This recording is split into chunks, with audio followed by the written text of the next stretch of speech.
Good morning. Last week we talked about the fifth commandment, you shall not murder. We talked more about what it means, how we should fear and love God so that we don't hurt or harm our neighbor, but help and support our neighbor in every physical need. We talked a little bit about Abraham, who had helped his nephew Lot when he was captured and saved Lot from being really essentially tortured really by who captured him. Today we're going to go on to the sixth commandment. You shall not commit adultery. And what does it mean? We should fear and love God so that we lead a pure and decent life in what we say and do. And husband and wife love and honor each other. So for today's story, I'm going to refer back to Abraham and his descendants. We're going to talk a little bit about Abraham and Sarah, but to point out the sixth commandment, we're going to talk more about Isaac and Rebekah. I guess you could say it's kind of a love story for Isaac and Rebekah. So for this, I want you to take out lesson 7 and take a pencil out with that also, please, because I'm going to have you be able to do the search and find. Now I'm going to have you follow along on this, but I'm not going to read from this, but you can follow along because the story is the same. And I want you to pay attention to some of the names that I have up on the whiteboard. Abraham, Sarah, Isaac, Rebekah, Laban, and then 10 camels. Well, we're going to find out where 10 camels fall into this story. And then an odd word here, Mamre. We're gonna go back to that odd word in just a minute. But this is one of my favorite stories. It's a clear story of how God brings two people together as man and wife, and about how God cares about and makes plans for the big things in our lives along with the little details in our life. And I'm going to go back to a little bit of talking about Abraham and Sarah. They had a son named Isaac, as you see on here. And he was a special son who had been promised to them by God when Sarah was 90 years old. And Abraham was 100 years old when Isaac was born. God had promised Abraham and Sarah a special son even in their old age. And he had kept his promise. And that's something I want you to remember. We know that God always keeps his promises.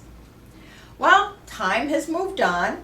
Isaac grew up and he's now about 40 years old. Isaac was ready to be married. His mother, Sarah, had died just a few years earlier, actually about 3 years earlier. His father, Abraham, was now very old. He was about 140 years old now. And it was time for Isaac to be married. Now, Abraham wanted to get a good wife for his son Isaac. And back then, parents would help choose the bride for their son. And Abraham wanted a wife from his father's family back home. He didn't want a wife from the country they were living in at the time because these people didn't worship God. Abraham sent his faithful servant back to his father's homeland to find a wife for Isaac. And this is where 10 camels comes into the story, so we'll watch and see where they come in. Abraham told his best servant to go and find a wife for Isaac. But Abraham didn't just want any bride for Isaac. He wanted a bride from his father's family back home, one who worshiped God. Now it was a long way there, and Abraham was too old to make the journey himself. So that's why he sent his servant. Now the servant knew that he had to go a long way through the desert and over the hills to get back to Abraham's father's home. And this wasn't a short little journey of a day or even a half a day.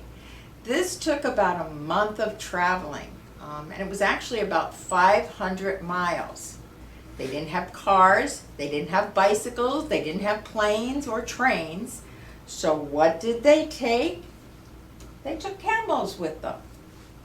And they had a lot of stuff to carry with them, presents and things like that, because it's just bad manners to show up at a bride's house empty-handed.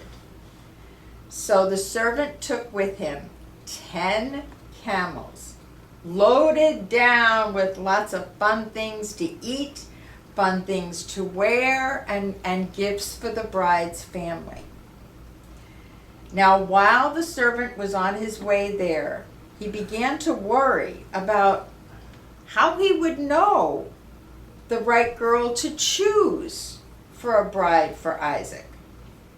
He started to think about this. I don't know who that's going to be. How am I going to figure this out?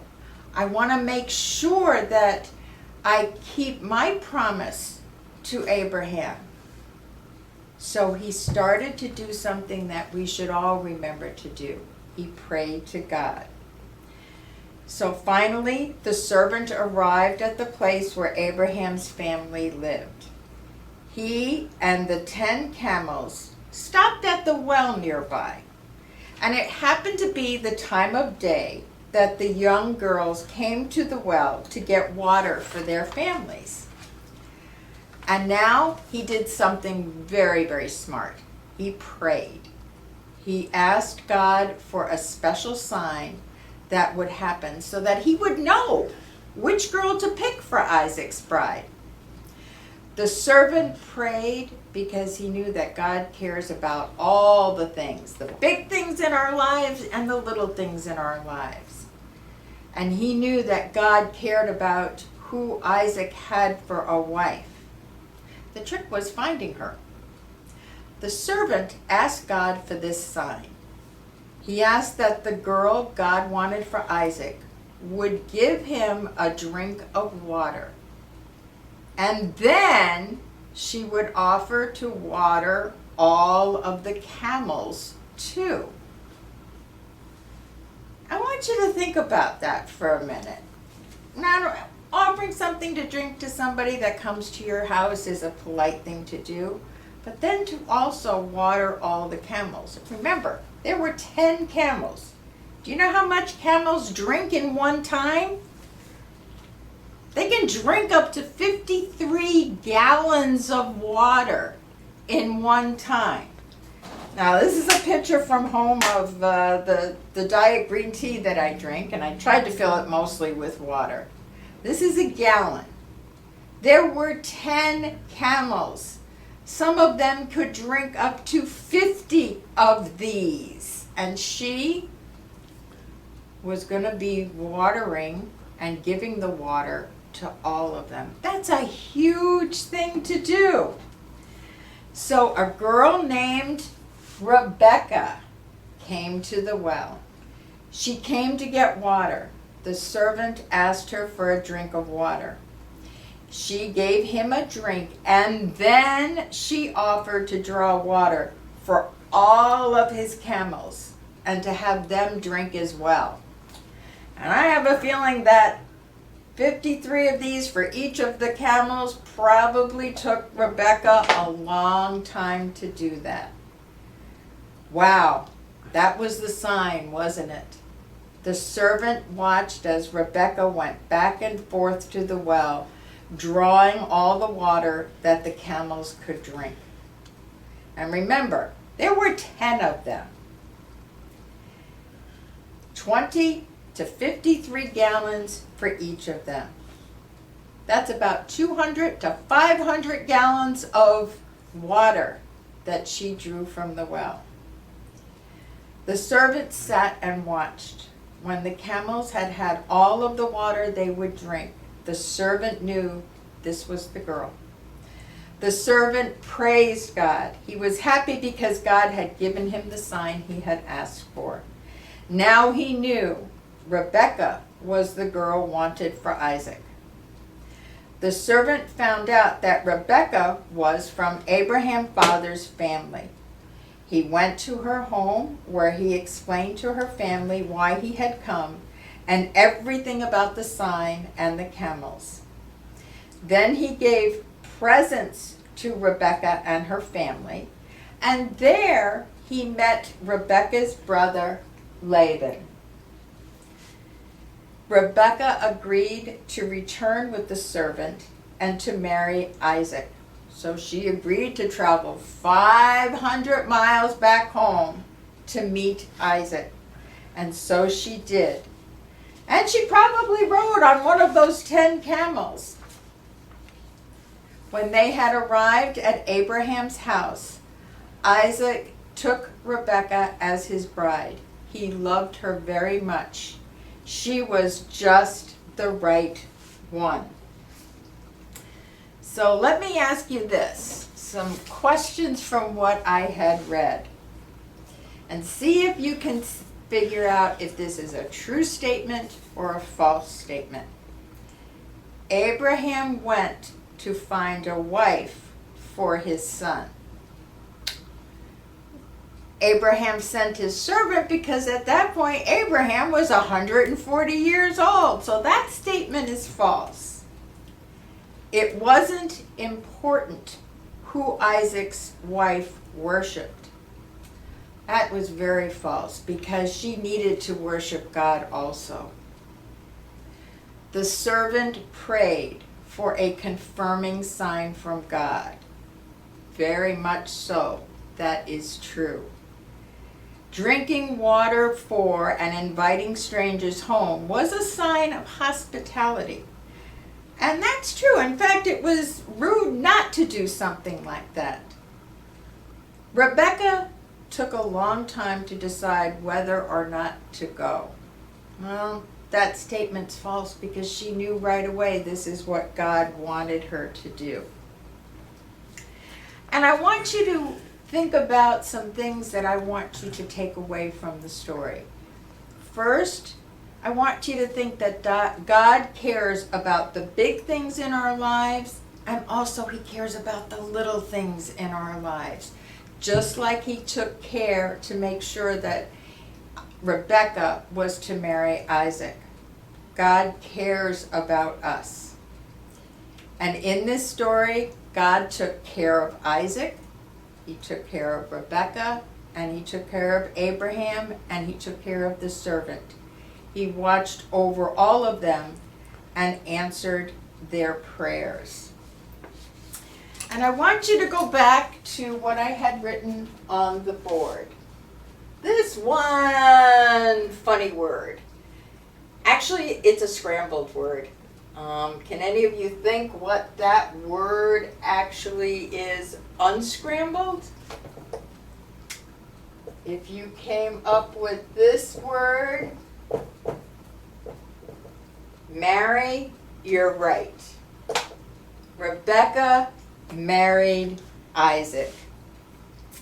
And I want you to follow along with me. Fold your hands and pray as we close today with this prayer. Dear God, thank you that you care about us. Thank you that you care about the big things in our lives. Thank you for taking care of the little things in our lives. Thank you for loving us. We love you back. Amen.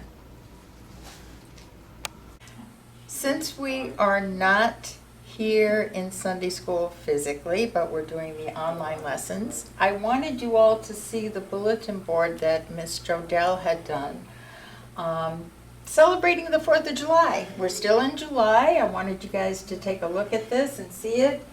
And she had some important information here about the flag. It was not until 1912, 135 years after the flag resolution of 1777, that the position of the stars was finally settled. President William Howard Taft ordered that they should always be in parallel lines. At that time, there were 48 states in the Union and 48 stars in the flag. Now, during World War II, America began to realize the importance of the territories of Alaska and Hawaii. So in 1959, first Alaska, then Hawaii became states. Each time, President Eisenhower issued a rule fixing the new order of the stars. When there were 49 states, the stars were in 7 rows of 7 stars. With 50 states in the Union, the stars are in 9 rows. 5 of the rows have 6 stars. The 4 altering rows have 5 stars each. So next time when you look at the flag, you can learn a little bit about how many stars and the states that they represent. So I hope all of you had a good 4th of July, and we look forward to when you can actually see the bulletin board in person. Have a good day.